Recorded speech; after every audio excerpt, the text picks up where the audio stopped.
G'day guys, welcome to the pod discussion, Supercoach 2021. A little bit of a different structure this year. Today I'm joined by my good mate, Supercoach with DR. Welcome to the channel, Ryan. As always, it's good to see you again. How you been? How's your off-season going? It's been a long time without Supercoach. What's happening, mate? Oh, g'day, Spills. Thanks for having me, mate. Yeah, been well, mate. Been well. Obviously, being a school teacher on school holidays, like all the school kids are, mate. So, bit of time up my sleeve, mate. Gave Supercoach BBL a bit of a crack, but lost interest pretty quickly, mate. Lot going on with the Supercoach BBL, mate. So I dropped that and back onto the AFL Supercoach hype for 2021, mate. So now looking forward to having a chat, mate. Hopefully during the year, mate, we'll get a few more potties going. And yeah, really looking forward to the season, mate. How about yourself, mate? How you been? Busy with the team picker, mate, and chopping and changing? What are you up to version what now, mate, of your team? Oh, absolutely flat out with it. I just can't keep away from the team pick at the moment. As soon as it come out, I paid for it $25 out of the bank account in the first half an hour or so it come out, and yeah, straight into it. And I don't think there's been a day where I haven't had a look at it and chopped and changed a few things. I've already got my first team out, made a few adjustments on that, but yeah, look, it should be good. Look, obviously we've got some pods to talk about. Plenty of blokes out there, myself in particular, like to go a little bit left field. So it'd be cool just to discuss these blokes that kind of fly under the radar of that 5 to 10% ownership. So yeah, mate, what do you reckon? We'll just get stuck straight into it. Sounds good, mate. Sounds good. Ready to rock and roll, mate. No worries, champion. So first up, we got Luke McDonald at D1. This is Jords, man. Now I'm not gonna say a whole lot about this pick because he has he's already got a player profile on him. What do you reckon? Could this guy be the next Seagull? He's already the Seagull at North Melbourne, but he's got big shoes to fill. Of when he's comparing himself to the Seagull. Mate, I think he's certainly got the potential, mate. I'm just looking at his last half of the season here. Some really big scores, on the 130s, 140s, the 120s. I think it's all about his role, obviously, mate. Look, the only slight concern I've got with Luke McDonald is the fact that you've got David Noble there as a new coach. But given the fact that, we displayed such great form in that role, particularly towards the, second half of last season, I don't see any reason why Noble would get him out of that role, mate. So, look, if he continues on his merry way, I actually think there's a fair bit of value because he had a really poor start to the season with a few 50s, even a 40 in there. So, look, if you think that Luke McDonald's going to continue with his role, from 2020, then I think he'll be a really great selection, mate. And I know, as we said, Jords is all over him at the moment. So, when Jords is all over a player, I think that you got to listen up pretty carefully. Yeah, that's right. No, he looks like a great pick. And for 512K, I mean, not a whole lot can go wrong. All you hope is that he keeps his role in defence there, keeps getting those cheap chip kicks. And yeah, that's what we love about him. And yeah, I mean, he's nearly 400. He's nearly the 400 mark. So like, not a whole lot can go wrong. And this pick provides a whole lot of value. So for me, at the moment, I haven't squeezed him in. I've actually got Lloyd, Laird, and Whitfield at the moment.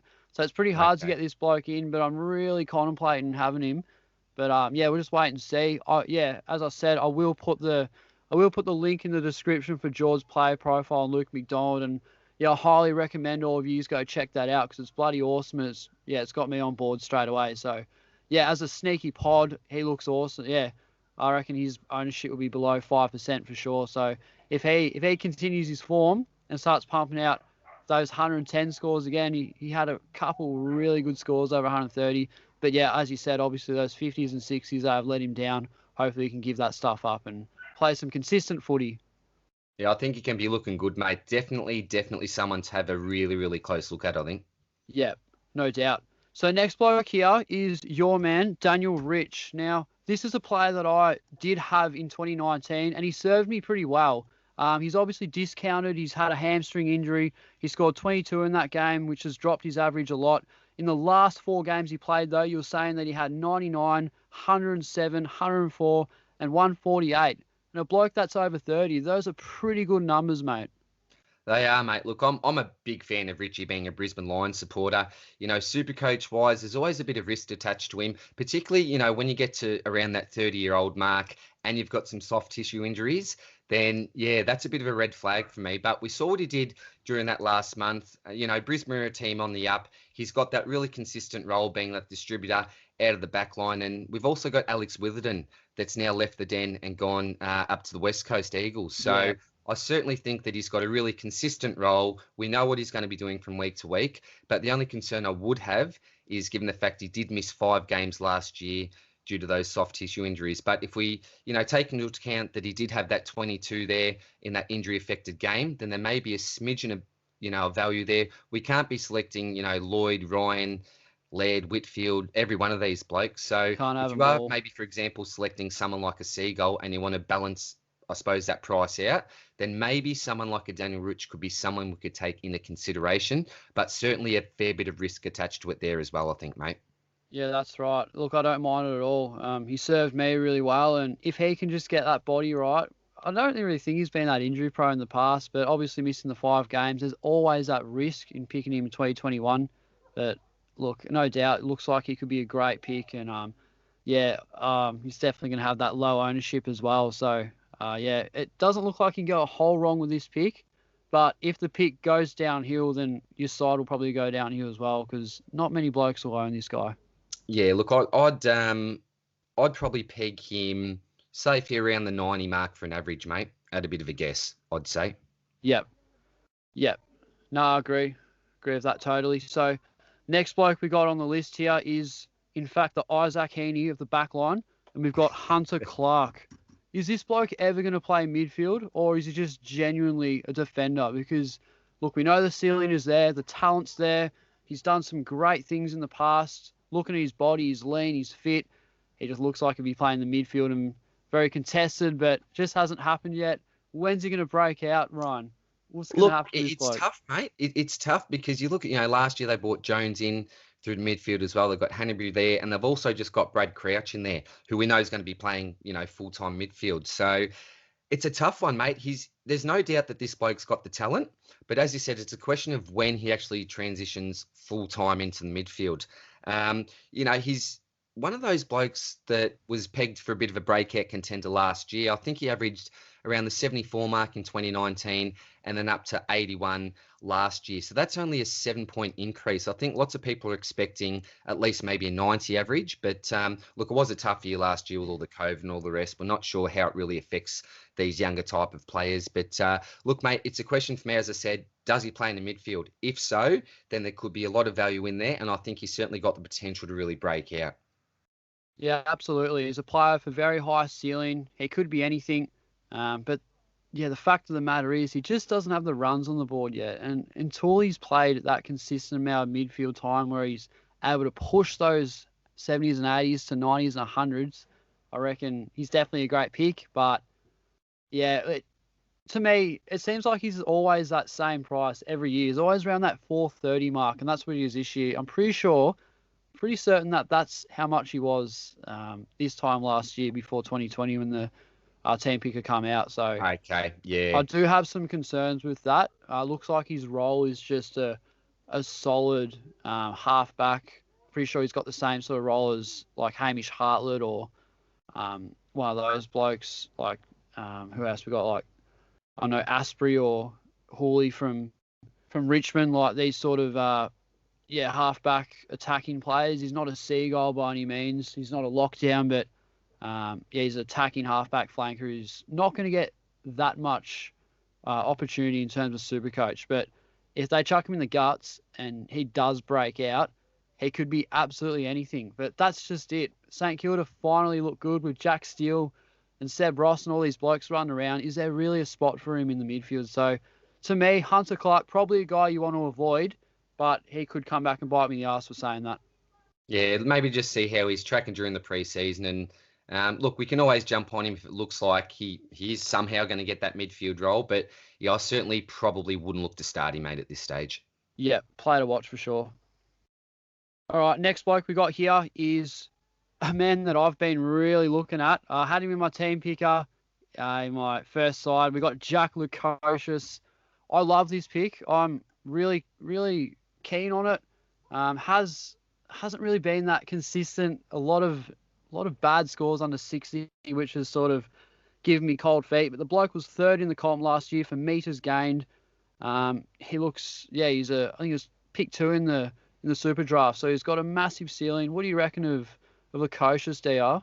Oh, certainly a talented bloke, mate. We know, as you said, he's a really early draft pick. What I love about him is his use of the ball, really good disposal efficiency. And he went on a bit of a mad run last year. So he had, a block with 96, 80, 135, 132, and an 85. But as you said, with his consistency, he ended up finishing the season with a 35, 54, and a 34. So I suppose he's someone that has the potential to have that high ceiling, but also a bit of a low floor as well.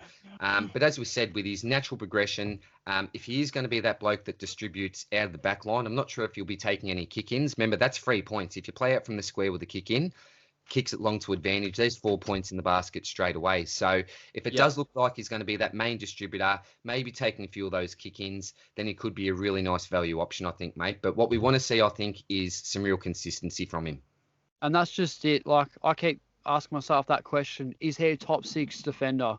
Not sure yet. Can't get a read on him. We've seen glimpses, but I remember that game. I reckon it was against Richmond here. I'm pretty sure, but his disposal efficiency was just, horrible, really bad. I think he couldn't get it over 20 at one point. It was just shocking. I think it was like 13% at halftime.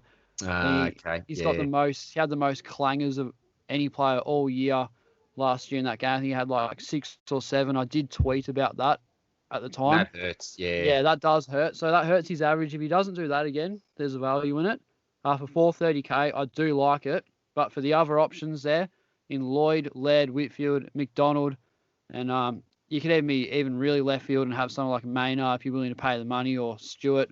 But for the other blokes that are there, I probably just wouldn't go near him to start. But like Hunter Clark, a player to watch.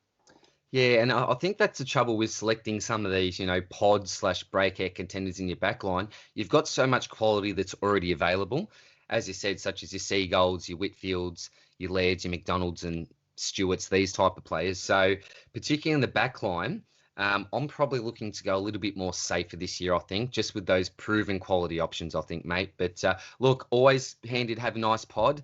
And if you can select one of these guys and they do have one of those really breakout seasons, then you're really ahead of the pack, mate. Yep. No, I agree with that.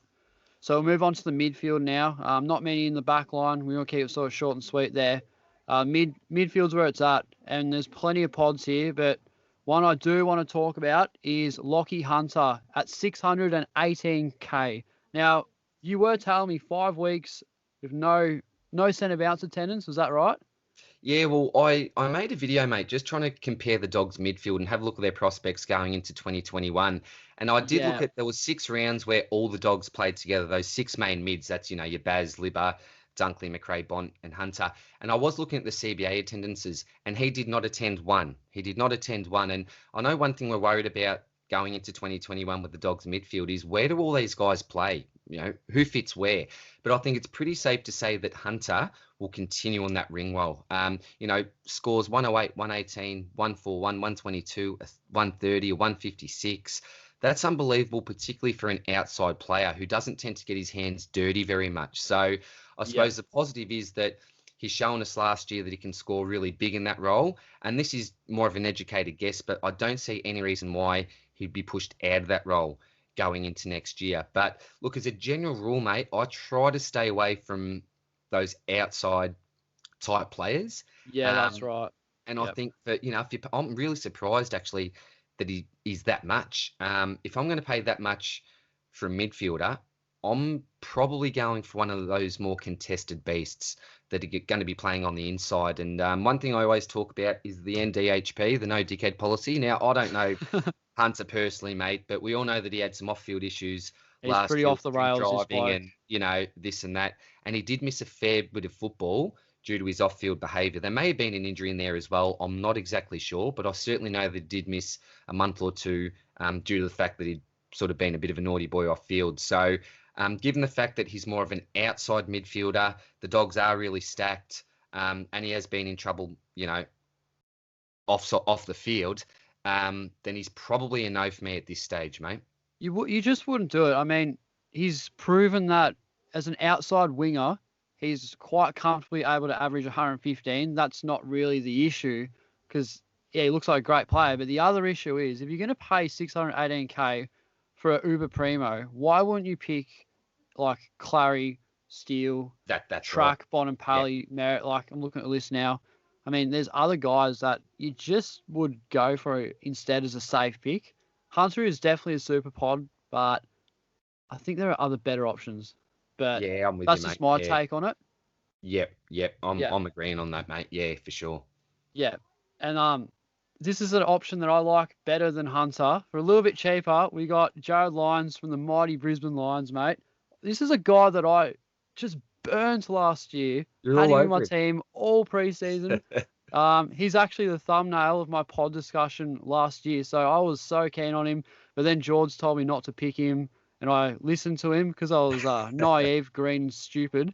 And yeah, he's done me dirty here. He was 520k this time last year. Now he's 604. DR, what can you tell me about Jared Lyons?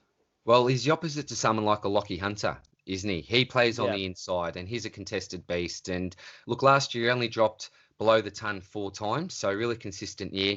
A couple of poor games, a 57 and a 63, but then you balance that out with things like a 138, a 132, another 138, a 147. So he's someone that's actually got a really high ceiling as well, mate. He's really good at what he does. That's clearances, it's tackles. And I don't see any reason why he's going to go down next year, I think, mate. Brisbane are a team on the rise.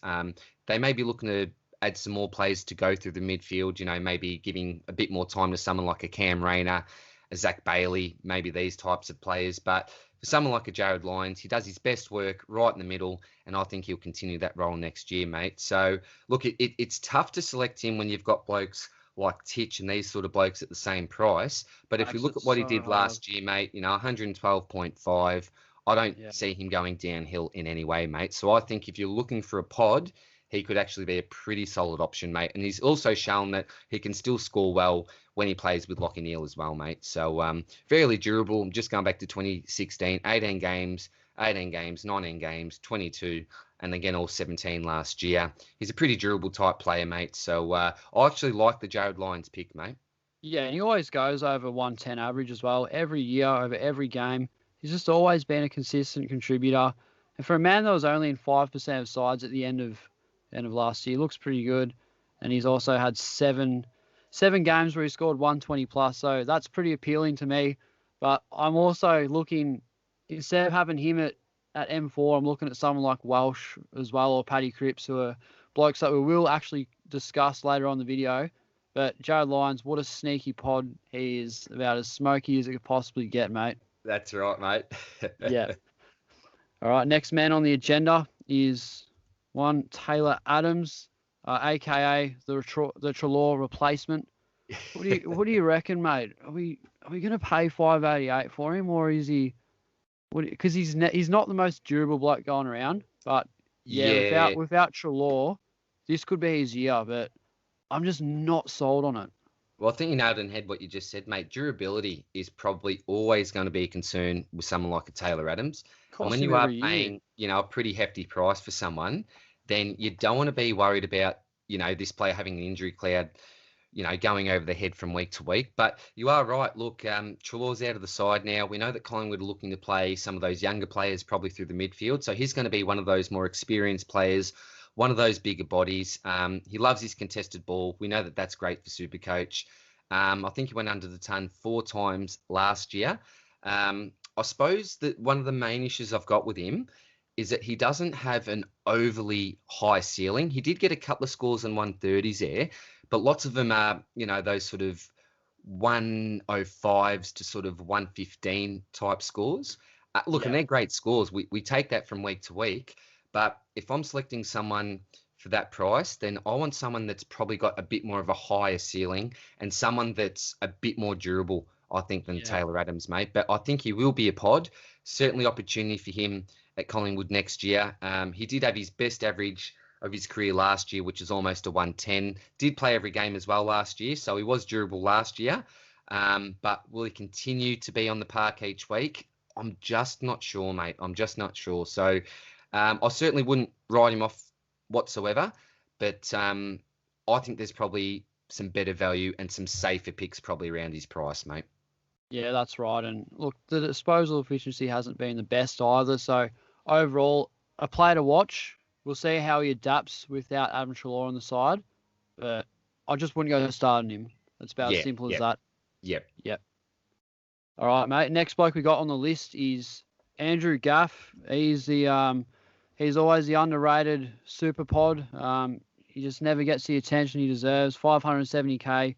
He's only played his last 3 years have actually been 105 plus. So look, pretty consistent. But to me, you're always looking for that. You're always looking for that 110. So he sort of just, to me, scrapes under the expectation that we want. Our expectations are higher for Uber Primos, and at 570k, you want to fork out an extra 30 for, Jared Lyons or Lockie Hunter or whatever pod you're going to pick. So what do you reckon on Gaff? Yeah, I think you said it really well, mate. You look at those averages for the last 3 years, 108, 107, and 106. So he's ultra consistent, but I think he's in that group of, next elite sort of midfielders. He's not in that uber elite bracket, I don't think. And I think a big reason for that is the fact that he's an outside midfielder, as we've said, mate. This bloke tends to make his way in my side a lot of the time, I think, because you can get him cheaper at some stages of the season Yeah. because he can drop some, scores in the 60s. I think he had 3 scores last year that were in the 60s. So there's always a good time to jump on him. But as you said, he probably won't give you that 110 average. One thing I do think that he's got in his favour is the fact that we're returning to 20-minute quarters next year. And this bloke just basically never has a rest, mate. You look at his time on ground. So high. It's always over 95 every year. Yeah. It's like the same time on ground for one of those key backs that just don't seem to really have a rest, mate. So I think that's going to be a real advantage to him. So if he averaged 106 last year with 20-minute quarters, could he bring it up to 110? It's a possibility, but I'd probably rather go with someone and look, no one's guaranteed to get a 110 average, but we know that those guys that are probably more on the inside have the capability of scoring at least that 110 average, I think, mate. So look, he's someone that I'll probably look at, if he drops in price at some stage of the year, maybe he's at M8 to M7, maybe if he presents himself at good value at the right time, but probably someone that I wouldn't start with, mate. I don't think. No. Yeah, I agree with that. I think you've covered that pretty well with Gaff. Definitely a good option, but I think there are better ones as well in saying that. Yep. Yep. All right. Next man we're going to discuss here is the chosen one, Sam Welsh. This bloke's he's doing nothing wrong. Let's be honest. I mean, 122 average over 5 rounds was his peak last year. I think consistency is what he lacks. If we can get a little bit more from that, he could really genuinely break out. I know Jords just did a player profile on him, so that's another one like Luke McDonald. I'll chuck the link in the description for both of those videos so you can check those ones out in a little bit more depth. But yeah, DR, I really like this pick, mate, and I'm not going to lie, Sammy Welsh, he's actually my team now as I speak. So, mate, what do you reckon? Mate, I'm currently with you now. Now, quickly, mate, we were just discussing before the pod here. I didn't realise that George has actually put out this video, mate, on Sammy Welsh. And I actually had one scheduled for today, so I wasn't actually going to put it up. So, George, I do apologise, mate. I did have that scheduled already. I smashed out a few videos in the last week, so I do apologise about that, George. But, mate, I'm with you. I love this pick. Sammy Welsh. He's one of those blokes that's got a really high pedigree. We know that he was an early draft pick. Broke lots of records for disposals in his first year. He's always been a Supercoach beast. And as you said, his season, I sort of break it up into 3 parts from last year. So the first 5 rounds, I think he averaged around the 70 mark. Middle of the season, I think it was up to 106, and then finished with about a 118 average, I think, for the last sort of 5 to 6 rounds. And the reason for that was that he finally started to play more as an inside midfielder. So I know that they have pegged him for more inside time next year. Maybe Paddy Cripps can rest forward a little bit more. So for me, mate, that's the big question that we need to ask ourselves. Is Sam Welsh going to play more of an inside role next year? Because we saw what he scores like when he does play that role. If the answer is yes, then I think he'll be a really, really good selection, mate. I think that he will be a pod. I think people may look past him. Yeah. If you look You're at that picking Rao overall instead. average. Yeah, because if you look at that overall average from last year, it's 101.1, and people look at that at his price and they go, well, yeah, probably not the best pick there. But if you look at his last or his even after the bye, from round 11 onwards, then he only went below the ton twice and got a 132 in there, a 123, 161. So he's shown us that he's got a really high ceiling, ultra professional sort of a bloke. He's been working on his body size, working on his body shape. He's an endurance beast. The only concern I've got with him is the fact that he does play so well on the wing with that Yeah, they outside like him role. out there. Yeah, And they does look may be good. tempted to maybe leave him out there for a little bit longer with blokes like, Cripps and even Will Setterfield. That's a good sort of a young inside player. So, look, mate, if he plays an inside mid last year, I'll be starting him. Yep. Yeah, no doubt. And look, to me, he's average 101. If he can just boost that up another like 5 to 10, we're taking that. So I don't think it's beyond him. So yeah, really, really a player that you could definitely keep your eye out on. He's in my team at the moment. I will watch him over the JLT or the Master Series, whatever it's called, and make sure that he's got that role. Yeah, Look, yeah. it's looking pretty promising, and yeah, the 2018 pick number one hasn't showed anything wrong. So yeah, we love Sammy Welsh. Yeah, big fan, mate. Big Yeah. fan. So next up is his good mate in Paddy Cripps. Now 117 average and second in the comp for contested possessions in 2019. Now, the headline for this pick to me was, is that just a one-off? Was 2020 a write-off for him? Is he going to go back to his best? You love this pick. You've got him in your team, I'm pretty sure. What do you reckon, mate? Because for that price, 523K, if he goes back to his best, all you can be saying to yourself is you beauty. But if he doesn't go back to his best, you're just going to be kicking yourself in the head going, what did I do that for? Look, What do you look, reckon here? that's right, mate. That's right. It's probably a choice between Cripps and Walsh for me, to be quite honest, at the moment, mate. I certainly won't start with both of them, but No. I think I'm very likely to start with one of them, I think. But look, if you look at his averages from 2018, 2019, 119, 117, that is absolutely elite. And I started him in both 2018, 2019, and 2020. So I've started him for the last 3 years, mate. What happened to him last year? Well, I know that he was carrying that shoulder injury. He had lots of niggles during the year, mate. And let's be honest, he's carried this team for the last sort of 5 years, hasn't he, mate? On his own shoulders. And I think maybe with the emergence of players like Walsh and your Setterfield and these type of blokes, that may have affected him, may have affected his scores. But, Yeah. if you look there, he's in round 18, he scored a 26. So that presents a little bit of value for his starting price going into this year. But look, mate, if he's fit, firing, in a mentally good state, geez, he's going to be hard to knock back, mate. And I know that his partner, I think it suffers from some really bad OCD. I think that's what it is. I'm Oh, not quite wow. sure, Okay. mate, but I know that really did affect him last year as well. And I think she's a WA girl, away from some of her family as well, and obviously having Paddy up in the hub, having some time away from each other. And I think that would have been pretty challenging for the both of them. So given the fact now, well, we're hoping, look, they may be back in hubs next year, mate. We're not quite sure, but if things do return to a bit of normality last year, I certainly think that he'll be refreshed mentally. Physically, he's had some surgery during the off season as well, so hopefully they've fixed up some of those little niggles, mate. He's a superstar of the competition. I just checked out the odds, mate. He's actually second favourite for the Brownlow with Oh, some betting agencies bullshit. going in this year. You wouldn't believe it, mate. So, look, No according way. to, and I don't know which one it was, but look, if he's second for the Brownlow betting at the moment, then I think that lots of pundits are expecting him to return back to his best form, mate. So, look, if he does, at that low starting price, mate, look at some of the other names that are around him, and they just don't compare to Paddy Cripps, in my opinion, mate. But look, average of 97.5.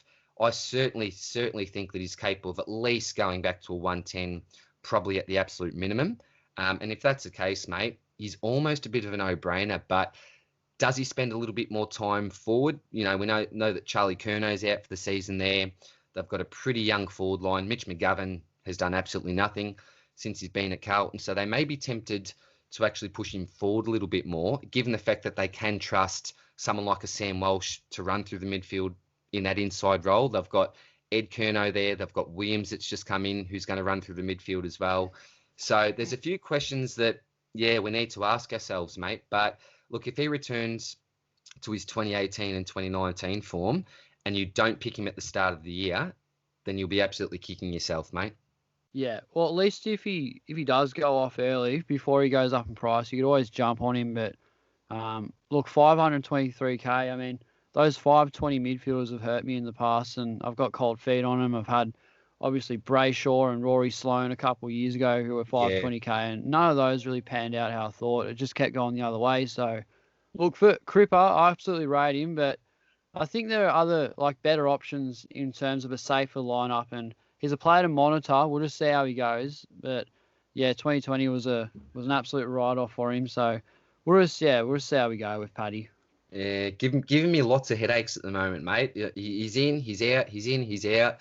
So yeah, that's going to be a defining decision, I think, for my side, mate. Yeah. Yeah.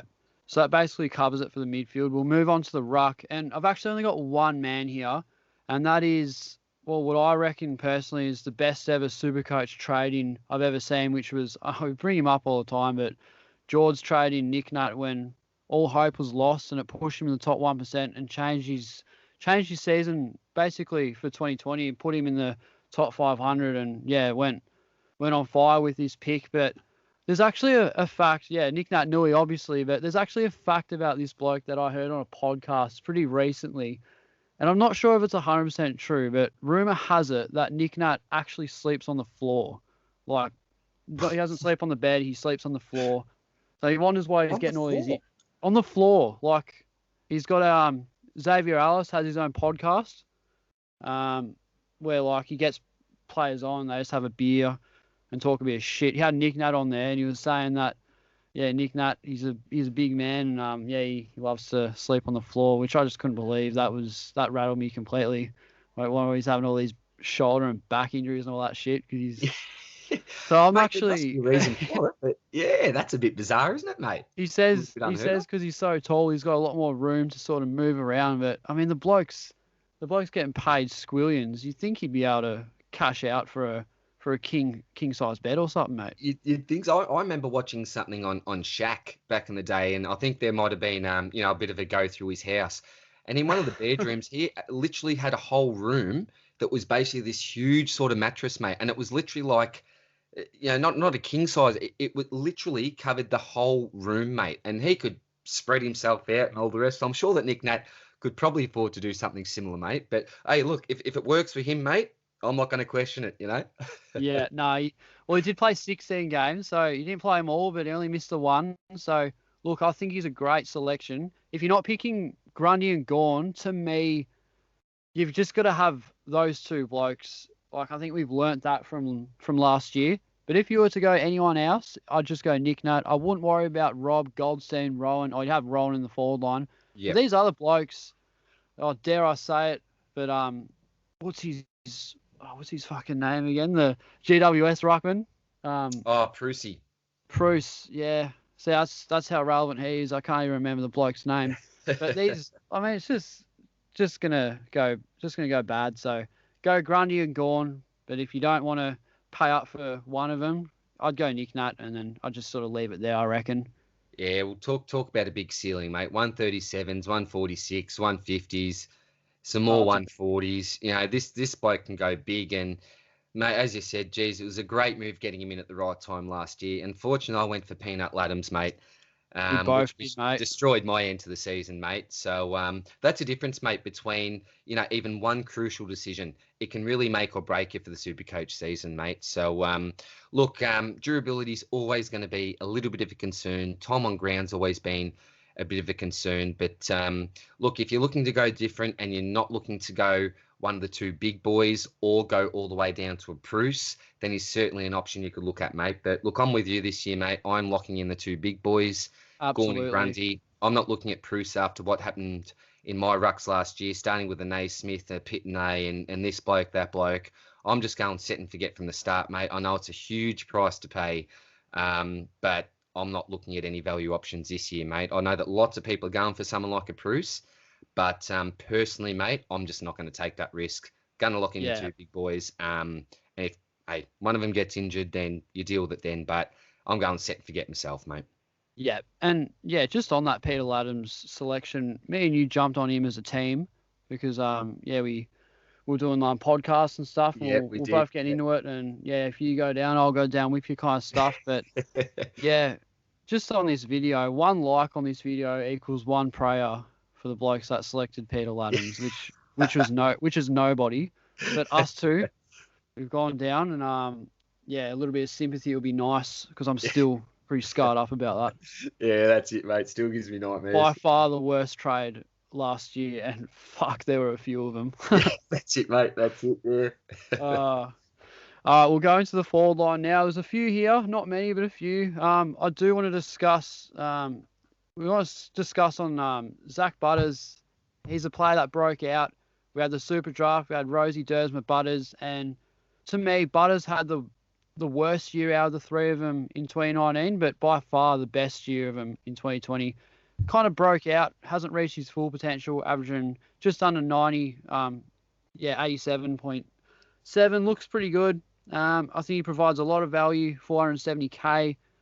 I'm not sure about him. He's been in and out of my side. What are your thoughts on Zachy Butters, mate? To be honest, mate, before you sort of brought his name up, I'd just skip past him, to be quite honest, mate. But looking back on his numbers, he did have a couple of nice hundreds. So 119, 124, 110, 125, 119. And his last game in round 16, he must have been injured, I'm guessing, around 17 and 18, he scored a 104. So he's certainly shown that when he plays that role, I suppose, running through the midfield, he is a bit of a goal kicker, I think, as well. He's certainly a real breakout contender. You've got other blokes like your Dersma in there as well, your Rosie, these types. But I really like Zach Butters, mate. I think he was a bit of a forgotten man, as you said, in his first year with the emergence of Rosie and also Dersma as well. But I agree with you. I think he was probably the pick of the bunch out of those blokes last year, mate. Look, certainly got the potential. I know that they bat pretty deep in their midfield there at Port Adelaide, but I think he gives them something different running through the midfield. He's really courageous. You know, I don't know. I was watching some game and I don't know when it was or who it was against, but I reckon in about a 30-second period, he smashed his body in about 3 times, end up winning the contested ball, goal assist, and off we go. And that really impressed me. I thought, gee, this bloke's got a really, really bright future, mate. Look, he did have some 40s, a 39, a 53 in there, so that's your risk. And that worries me. That's why I'm getting cold feet on him. Yeah, that his best is his best, but the worst is just outweighs it. Like, I really love it as a pick, but I'm just not sure. I'd rather pick someone with a little bit more value in defence and then pay that extra like 70 grand for Dusty or something at F3 when I've got Dunkley and Rowan. That's kind of what I want to do, because I'm just a bit indecisive with these F3s. Another one we got here is the injury-prone man, Chad Wingard. I kind of want to be short on this one because every year we get blokes. Give us your thoughts on Chad Wingard. I mean, is he going to play midfield? I mean, all I can really say about it is I highly doubt it. I just don't think he can keep up the consistency of games. However, as I say that, he has actually played every game in 2020. I don't know why. Hasn't done that in previous seasons, but a player that I'm definitely a little bit shy to pick him, if I'm honest, mate. Yeah, I'm a huge no, to be quite honest, mate. I'm a huge no. He's such a tease. You know, he starts off the season getting 130, there's a 122, a 136, and then you chuck in scores like a 60, a 34, a 41, a 53. The bloke can just go missing too often, mate. You know, we know that he can spend really large chunks of time in the forward line. So the gap between his best and his worst is way too big for me, to be quite honest, mate. I know that people will be tempted by him, you know, DPP status, you know, if he plays in the midfield, this could happen. There's a lot that could happen, but he's someone that I'm just not even going to consider, to be quite honest, mate. You know, I want someone who's going to be consistent, and the gap between their worst and their best not to be anything like someone like a Chad Wingard, mate. So I'm a heavy no personally on him, mate. Yeah, no, I hate the pick. I think we can be pretty short and sweet on that one. He always sucks people in though, doesn't he? He does every year. He's always in people's sides. Yeah, and I can see why people are tempted, but not for me. He's been good, but like quite possibly his best year was his first year or his second year, like 2013-14. He was so solid. Yeah, he was kind of like that Connor Roseve, Port Adelaide, who He was Yeah. averaging like high 90s, had a high ceiling, and I think he actually got 100. He's All Australian 2014. I think he was averaging 105 or something Supercoach. So huge numbers, especially back then. But Yeah. nowadays, I just dropped off a little bit. I never really rated him as a player or as a bloke. Honestly, I just kind of lost to, yeah, I don't know what the goal is with Wingard, but every year he's up for debate, and every year I just never pick him. It's Yeah, as yeah. simple as Nah, that, really. no to the Chad, mate, for me. Yeah. No chat. Before I get on to this next pick, I don't know if any of the viewers can actually hear this, but there's a lawnmower going on in neighbour's house. I don't know what he's doing. He's going, oh yeah, I'm just going to mow lawns now of all time. So Always at yeah, the right time. apologies to that for if that I can't tell if you can hear that or not, but yeah, it's pretty annoying. But anyway, next bloke here we got Toby Green now. Look, bloke cops a lot of shit. He can be inconsistent in terms of the amount of games he plays. Only 13 games for him in 2020. He does get reported every now and again. I think he's been not too bad with the reports. I'm not sure if he's gotten better. People shit on him all the time, but I'm pretty sure I heard this on Dylan Friends. All the bloke does is drink tea, read the paper, and hang out with his missus. I don't think he's anywhere near as bad as he carries on the footy field. So I don't think he's that bad of a bloke. Is an unpopular opinion. But as a Supercoach selection, mate, what do you reckon? Because I've got a mate that I work with that has him in his side, and I just keep telling him, nah, I just wouldn't do it. But I don't know if I mind the pick because he could get a little bit of junk time in the midfield. Yeah, I think the issue with Toby Green is that he is such a good forward. He's such a good forward, and the best forwards in the competition, in my opinion. But on the same hand, he's a really, really good midfielder. When this bloke actually plays through the midfield, he scores really, really well. He's a terrific selection if he plays predominantly in the midfield. But the question is, does he play midfield or does he continue to play forward? And for me, I'm probably predicting that he's going to continue to play a lot of forward time, mate. And given the fact that we know that players that play consistently in the forward line find it hard to score really well from week to week, Yeah. I'm a no on him at this stage, mate. But yeah, So it'd have to have a lot of injuries though. So actually, yeah, injury, suspension. We talk about the NDHP policy, and apparently off field he's meant to be a decent bloke, mate.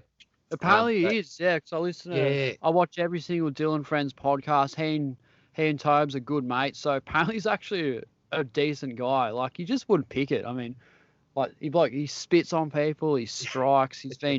There's been multiple incidents of just chaotic nonsense from him on field, but just seems to be.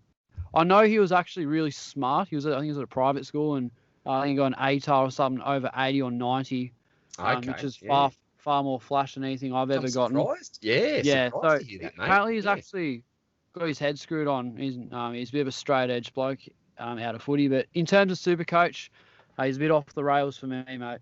Yeah, well, look, mate, I'm looking at these scores here. In round 8, he gets a 166. Round 18, it's a 41. I don't know if that was injury affected or what. I think it was.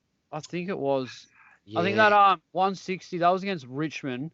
I'm pretty sure he kicked 5 straight, and he had like 25. Like this is what he can. Okay. He's a notorious ball getter when he plays forward as well, and that's kind of what makes him so interesting. There are guys like, I know Dan Butler was up for debate last year, but you're relying on him to kick goals to have an impact. Toby Green's different because even if he only kicks like a couple behinds or a goal a game, he'll still rack up those 20 possessions and take a few marks, and he'll still get you a 70 or 80. That's what makes it so hard to overlook him.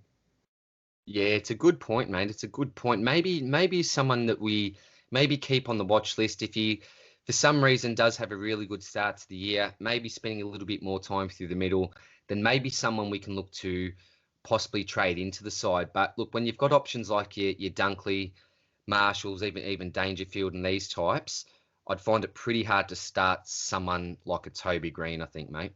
Yeah, I agree with that. All right, mate. So we've got one more pick here, one more guy I want to talk about, and that's the Isaac Smith replacement, Tom Phillips. Now, 402K, I think he's a reasonable price, provides a lot of value. We've seen what he can do. He's done a lot of good things. He's always He always racks up 20 plus disposals. He'll play a lot of outside wing. It's just a matter of whether or not he actually gets a game. Played 15 last year. Is that enough to select as a potential F3 or 4? Look, the one thing with Phillips, I think there is value in him, mate, because in 2018, he averaged 90, even 2019, 83. Then in 2020, all the way down to 74.9. And that's because he got moved out of that role on the wing that he's been playing. I think Dacos might have taken that role possibly. I'm not exactly sure. But for me, this bloke is probably at least 10 points underpriced for mine. Yeah. I suppose the question that you got to ask yourself is, with the other forward options that you've got there, I've mentioned a few, but you also had your Dusties, your side bottoms, and these type of players. Will he be a keeper? That's my main question. And even though he does present value at 400 odd K, does he present enough value to start with him and then look to upgrade him? So for me, I'm probably looking to go with those proven players like your Dunkleys, your Marshalls, Dangerfields, these type, mate. But as we know, you've got to compromise in some areas of the field. So I'd much rather compromise and go with someone like a Phillips in the forward line rather than going with one of those mid prices in your midfield. No, you couldn't put him in the midfield, or in the ruck. I don't think. So look, if you're selecting him as a forward, look, if you think that he can average a 95 maybe, then he could be a cheap keeper for you. But if you're looking to maybe use him as a bit of a cash cow and then upgrade him, although I think he's probably 10 points underpriced, is that enough to warrant a starting pick? Would you maybe go all the way down to a Zeeble type instead? Even Joe Danaher or one of those. There's another types. One that's pretty Benny cheap. Brown Buddy, Buddy's cheap. Benny Brown. Yeah. So there are other blokes really. Yeah. And they're obviously stepping stones too. Like the main problem I have with 400k players is it's that medium in between a stepping stone and a keeper. Now to me, a keeper is a top 6 to top 10 forward. I think you take that. But if it's kind of a stepping stone, you want to pay a little bit less. And that's my problem with Tom Phillips. I think he could be a good pick. But he'd have to have a great role and a consistent season where he could average at least 85. But to me, I'm not sure if that's on the cards yet. I haven't seen enough, but that's just my personal thoughts on that, mate. Yeah, I think he just finds himself in the middle with that price. I think, mate, look, if we're talking even 350 rather than just over the 400, I'd be really, really tempted, to be quite honest, mate. But he's just caught in the middle, mate. I'd either, rather than go with someone like a Phillips around that 400, I'd either spend 100, 150k more or 100 to 150k less, in my opinion, mate. Either go really safe with one of those main guys in your forward line, or else go all the way down to someone who you think's not just got 10 points of value, but maybe 20 to 25 points in value, mate. For me, that's probably the way that I'd look at things, I think, mate. Yep. No, I agree with that. Can't fault you there. All right. What do you reckon? That probably just about wraps up the podcast. Now, obviously I couldn't fit all of these pods in. There are quite a few, but feel free to comment any players that you guys want to pick as pods and potential smokies. I will reply to every comment as well and give you back my honest thoughts. And DR might have a gander as well. We'll see how we go. But sure, mate. List out in the comments. Let me know any pod, any player. It doesn't matter who he is. He's relevant in some way or another. So let me know in the comments what you guys reckon. But other than that, mate, I think that's a wrap for us here. Nah, ripper, mate. Yeah, well, we did have a fair few players on the list, but we couldn't fit them all. Would have gone a little bit shorter than usual, mate. But that lots of fun, mate. I'm certainly looking forward to some more regular potties during the year as well with you, mate. It's a little bit tough at this stage. There's not a heap to talk about because apart from some of these breakout contenders pods, because we really don't know exactly what's going to be happening going into next year, mate. But once the season gets up and running, mate, there'll be lots of topics to talk about, mate. And we'll certainly make this more of a regular thing, mate. Yeah, unreal, mate. No, look, thanks for coming on the channel again. It's always a pleasure, mate. I love catching up with you. You talk a lot of Supercoach, and I just can't get enough of it. Yeah, pleasure's all mine, mate. Wrap to chat with you again, Spills. No worries, DR. Thanks for coming, and we'll see you in the next video. Good on you, mate. Cheers, bud. See you, mate.